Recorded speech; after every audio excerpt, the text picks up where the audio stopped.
The cafe fell silent as Marcus Hayes stood up.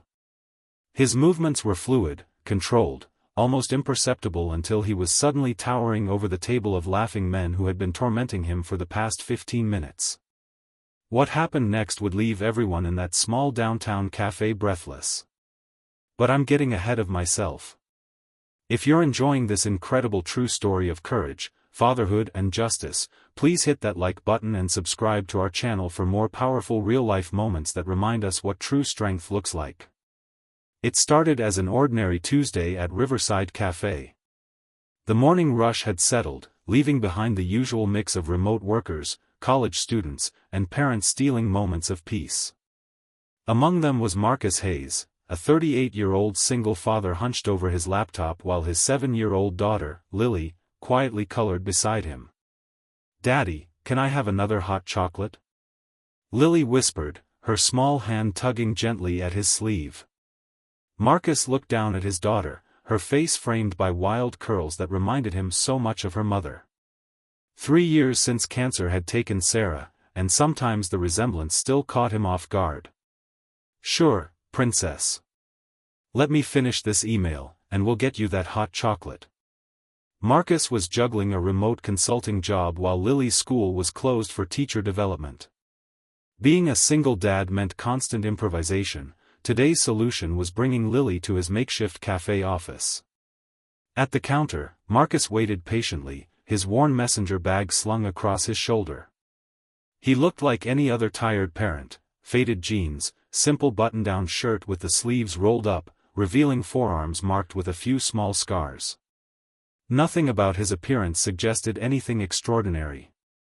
The trouble started when 3 men in their late 20s entered, loud and boisterous. They claimed the large table beside Marcus and Lily, spreading out despite the cafe's limited space.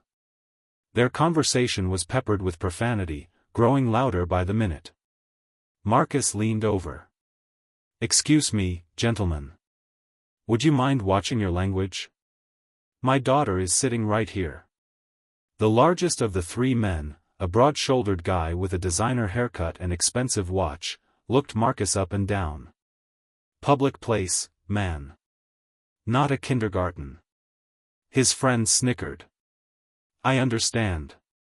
I'm just asking for a little courtesy." Marcus's voice remained even, polite. The man rolled his eyes dramatically for his friend's benefit. "Whatever, dad dude." He lowered his voice slightly but continued their conversation. Marcus returned to his work, but peace was short-lived. Within minutes, the men were deliberately incorporating profanity into their conversation, looking over at Marcus with smirks each time. Lily shifted uncomfortably in her seat. "Daddy, they're saying bad words," she whispered. "I know, sweetheart. Let's try to ignore them." Marcus saved his work and started packing up.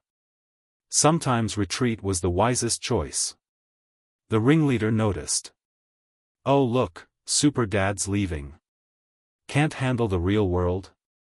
His friend chimed in, probably rushing home to watch cartoons. Marcus continued packing, his movements deliberate and calm. But then came the comment that changed everything. "Bet his wife sent him out with the kid so she could have some peace." "I know I would." Marcus froze. Lily's eyes immediately welled with tears. "I don't have a mommy anymore," she said, just loud enough for the men to hear. A flicker of shame crossed 2 of the men's faces, but the ringleader doubled down. "Well, maybe if Dad wasn't such a pushover." "Lily," Marcus said quietly, "go sit with Miss Anna at the counter for a minute, please." The barista, who had been watching the situation with growing concern, immediately waved Lily over. The little girl scurried away, clutching her coloring book. That's when Marcus Hayes stood up. Nothing in his previous demeanor had suggested what would follow. There was no puffed chest, no raised voice, no telegraphed aggression. One moment he was sitting, the next he was standing at their table, moving with such fluid efficiency that several patrons later said they barely saw him get up. "Let me introduce myself properly," Marcus said, his voice calm but carrying a new undercurrent that made the hairs on the back of everyone's neck stand up. My name is Marcus Hayes. Former Delta Force, 8 years of service, 4 deployments. I've neutralized threats in environments you couldn't imagine in your worst nightmares. His eyes locked with the ringleader's, who suddenly couldn't look away. My wife died of cancer 3 years ago. I watched her fight with more courage than I ever showed in combat. My daughter has been through enough. So here's what's going to happen now. Marcus placed both hands flat on their table, leaning in slightly. There was nothing overtly threatening in his posture, yet the 3 men instinctively recoiled. You're going to apologize to my daughter. Then you're going to enjoy your coffee in civilized tones. Or, Marcus smiled, a smile that never reached his eyes, we can step outside, and I can demonstrate some skills I haven't used since Fallujah. Your choice. The cafe remained utterly silent. The ringleader, face drained of color, looked toward his friends for support and found none. Something in Marcus's eyes, something that had seen things no person should have to see, told him this was no bluff. Look, man, the ringleader stammered, we were just messing around. No disrespect intended. The apology isn't for me, Marcus said quietly, nodding toward Lily at the counter. The 3 men approached the counter where Lily sat with her coloring book. The ringleader knelt down to her level. Hey, kiddo.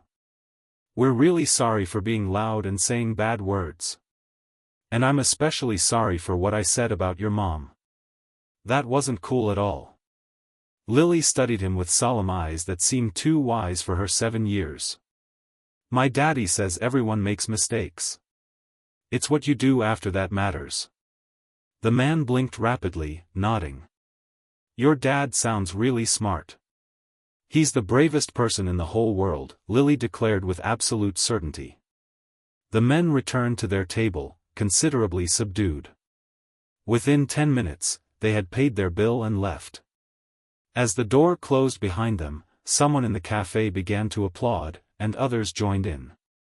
Marcus looked embarrassed. Please don't, he said. I'd rather not make a bigger scene. An elderly man approached their table. Son, I served in Vietnam. Didn't see what you boys saw in those desert wars, but I know the look. You did good today. Controlled the situation without escalation. That's real strength. Marcus nodded his thanks, words momentarily failing him. Later, as they walked home hand in hand, Lily looked up at her father.